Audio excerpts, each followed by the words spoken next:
who should have genetic testing has evolved over time.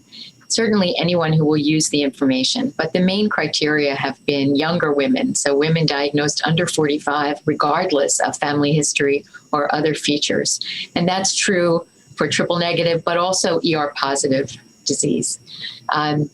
Less perhaps for HER2 positive, but we are inclusive for everything. For women under 65, so between 45 and 65, certainly if they have at least one other risk factor, a family history or a personal history of ovary, pancreas, prostate cancer, then one might think about the presence of these strong predisposition genes. I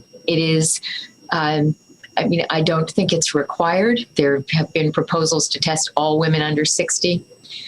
If it turns out that the OlympiA trial is positive, so that we might give adjuvant PARP inhibitor therapy, then anyone who would be eligible should be tested to see if they should receive the medication.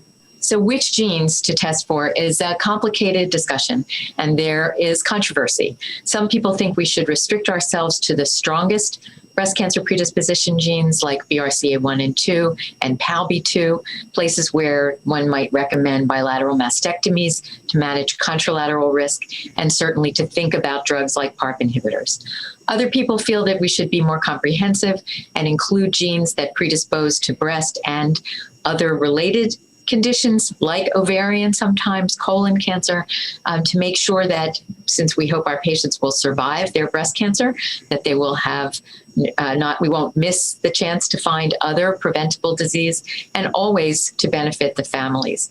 I think most people at this time will favor the use of the breast cancer genes or breast and ovarian genes, which is about 8 to 12 genes. Some will want to add genes for strong predisposition to colon cancer, for example, so we don't miss anything that would be of benefit to our patients and their families.